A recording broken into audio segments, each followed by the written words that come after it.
नमस्कार, मैं श्यामगिरी। आप देख रहे हैं टीएफडी इंडिया न्यूज 24। टीएफडी इंडिया न्यूज 24 में आप सभी दर्शकों का स्वागत है। मोदी जी के साथ यह क्या हो गया?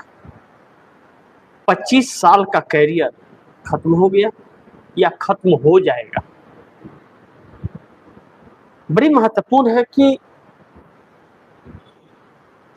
12.5 साल का कैरियर मुख्यमंत्री पद का रहा नरेंद्र मोदी का, और 12.5 साल का कैरियर प्रधानमंत्री का हो गया, यानी कि 25 साल का कार्यकाल, राजनीतिक कार्यकाल इनका हो गया।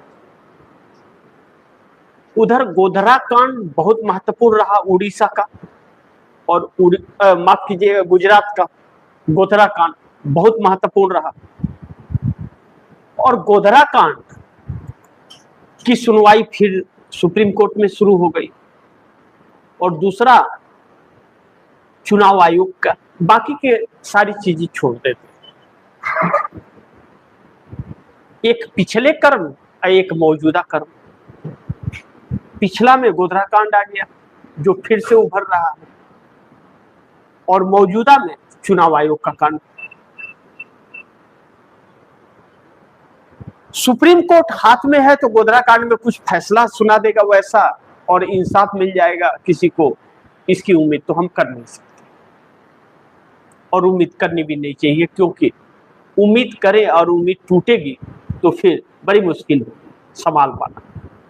लेकिन अब संयुक्त राष्ट्र जो एक्टिव हो गया है, और भारत के पास ऐसा कोई विटो पावर नहीं है कि उसका इस्तेमाल करके उन्हें रोक सकता है।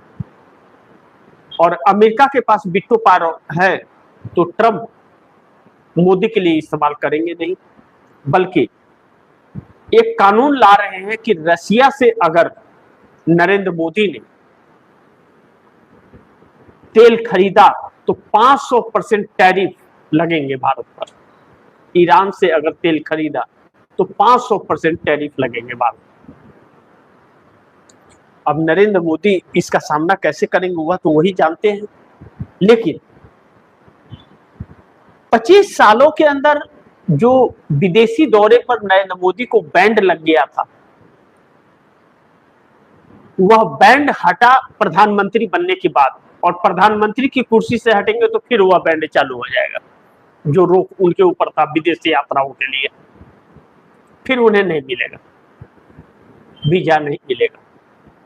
यानी कि नरेंद्र मोदी इसी बीच उसका फायदा, नाजायज फायदा उठा रहे हैं या फायदा उठा रहे हैं, क्योंकि अभी तक विदेश जाने का मतलब भारत के लिए कुछ फायदेमंद नहीं हुआ है, क्योंकि जाकर भारत के लिए कुछ नहीं लाए, लेकिन अडानी को बहुत सारा फायदा पहुंचा गया, और अडानी हमारे देश से लेकर और दूसरे देश में पैसा इन्वेस्टमेंट कर रहे हैं, रोजगार दूसरी जगह मिलेगा।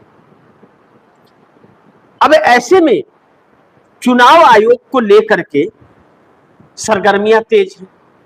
अभी तक एसआईआर को लेकर के था, और अब फार्म 6 को लेकर के जो नए वोटर बन रहे हैं। नए वोटर में यह कहा गया है कि 2003 में जिसके पिता का नाम नहीं होगा, जिसके माता का नाम नहीं होगा, वह फर्स्ट टाइम वोटर का फॉर्म नहीं भर पाएगा, और वह इस देश का वोटर नहीं होगा, उसका वोटर कार्ड नहीं बनेगा। यह कानूनी जानकार कहते हैं कि इसके लिए पार्लियामेंट में कानून पास करना पड़ेगा, नोटिफिकेशन निकालना पड़ेगा, तब हो सकता है।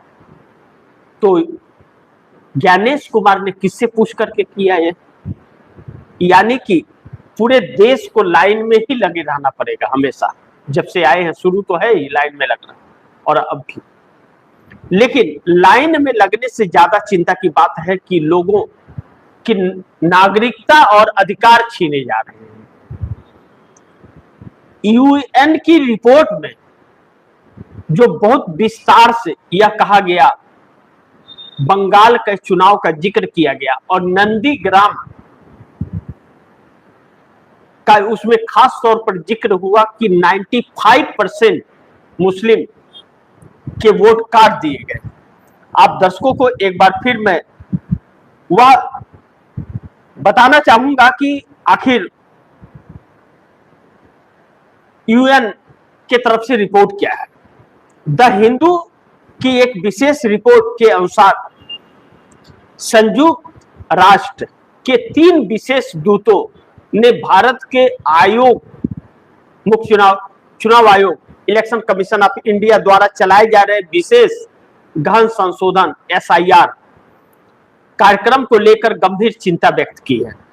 संयुक्त राष्ट्र के इन विशेषज्ञों ने आरोप लगाया है कि इस प्रक्रिया के तहत मतदाता सूची में बड़े पैमाने पर नाम हटाए जा रहे हैं। 5.86% ऐसे कुछ है, तकरीबन 6 करोड़ लोगों के अभी तक नाम हटाए जा चुके हैं और बाकी जगहों पर SIR चालू है। ऐसे में अचानक में यह निकालना बगैर विपक्ष के साथ बैठ करके उस पर जानकारी देने के, राय मशवरे के बगैर नोटिफिकेशन के यह चालू कर देना कि अगर आपके पिता का नाम 2003 के वोटर लिस्ट में नहीं है या 2002 जब भी SIR हुआ था तो इंसेटिव रिवीजन उस वक्त होता था, SIR नहीं होता था। उस वक्त अगर आपके पिता का नाम नहीं है तो आपका नाम वोटर लिस्ट में नहीं चलेगा, इसका नोटिफिकेशन निकालना था। इससे यह पता चलता है कि जो युवा पीढ़ी है उसको लेकर के यह सरकार कितनी गंभीर है कि युवा ने अगर जिस तरह से सड़क पर आ रहे हैं, विरोध जता रहे हैं, उससे इस सरकार का आगे के रास्ते कठिन है। इसके लिए वह कर रहा है। 2 चीजें और बहुत महत्वपूर्ण है कि नरेंद्र मोदी ने विपक्षी दलों को तकरीबन एकदम खत्म करने के लिए धन का इस्तेमाल किया, खरीद फरोश का, पैसे से खरीदना और सरकारें गिरा देना और सरकारें बना लेना। पहले यह चीजें नहीं थी। आचार संहिता लगने के बाद नेता अपने पार्टी बदलते थे जब चुनाव नजदीक आ जाता था, लेकिन यहां सरकार बनाने के लिए पैसे के दम पर, जो इनलीगल है। दूसरा बड़ी महत्वपूर्ण बिंदु, विपक्ष को पूरी तरह से बाइकआउट कर देना चुनाव आयोग द्वारा। विपक्ष की किसी भी कंप्लेन या नोटिस या उसका कोई राय मशवरा न लेना और सिर्फ सत्तारूढ़ दल के लिए काम करना और न्यायपालिका द्वारा इंसाफ न देना, यह सारे आरोप लग रहे हैं। ज्ञानेश कुमार को और नरेंद्र मोदी को, भारत सरकार को यह नोटिस दिया गया था 60 दिन में जवाब देने का, और 60 दिन में जब जवाब नहीं मिला तो संयुक्त राष्ट्र ने अपनी कार्रवाई शुरू कर दी। अब इन सब के बीच आप सोचिए कि नरेंद्र मोदी ने क्या कहा था कि जो 70 सालों में नहीं हुआ वह मैं 7 सालों में करके दिखाऊंगा। तो 7 सालों के अंदर 70 साल में किए हुए जो भी धरोहर हमारे देश के थे सबको बेच दिया, सबको बेच दिया। यहां तक कि प्रकृति के साथ भी खिलवाड़ किया। 100 मीटर तक के पहाड़ों को खनन कराना शुरू कर दिया, पर्यावरण को लेकर के सभी पौधों को कटवाना शुरू कर दिया, यानी कि जंगल कटवाने शुरू कर दिए, यानी कि अडानी के लिए रास्ते खोल दिए सब, जिसकी कीमत इस देश की जनता को चुकानी पड़ रही है। अब हीटवेव का सामना है, किसानों को बारिश न होने का सामना और लोगों को गर्मी से जूझने का।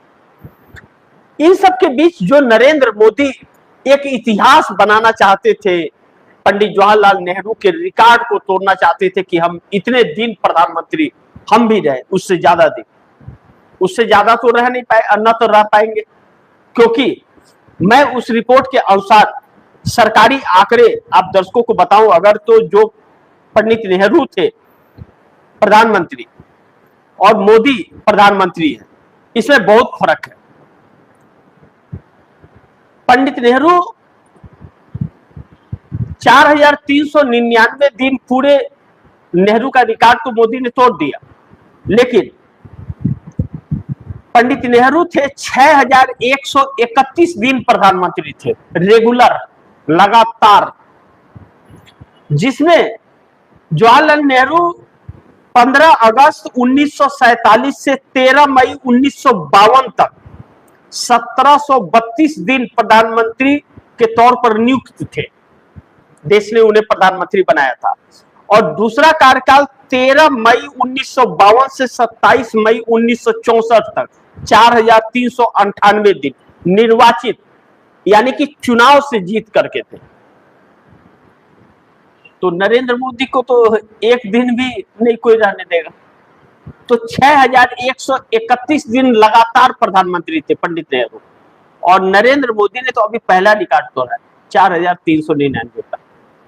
लेकिन पंडित नेहरू के कार्य, आप दर्शकों को बता दूं, अभी तो इंदिरा गांधी का भी इन्होंने नहीं तोड़ा, पंडित नेहरू का तो बात छोड़ दीजिए। इंदिरा गांधी 24 जनवरी 1966 से 24 मई 1977, 14 जनवरी 1980 से 31 अक्टूबर 1984, 5831 दिन। और मनमोहन सिंह 24 मई 2004 से 26 मई 2014 तक 3656 दिन। अटल बिहारी वाजपेयी 2272 दिन थे। तो इन्होंने पंडित नेहरू का एक रिकॉर्ड तोड़ा, लेकिन पंडित नेहरू ने उस बीच जो काम किया था उन सभी संस्थानों को बेच दिया मोदी ने। तो इतिहास बनाने आए थे और खुद इतिहास बन गए। जो इतिहास बनाने आए थे कि हम 70 सालों के में जो नहीं किया हुआ मैं करके दिखाऊंगा, तो 70 सालों में उन लोगों ने बनाया, बेचा नहीं, और मोदी ने बेच दिया। तो खुद एक इतिहास बन गए। इतिहास के काले पन्नों में बड़े बड़े अक्षरों में नरेंद्र दामोदर दास मोदी के कार्यकाल लिखे जाएंगे।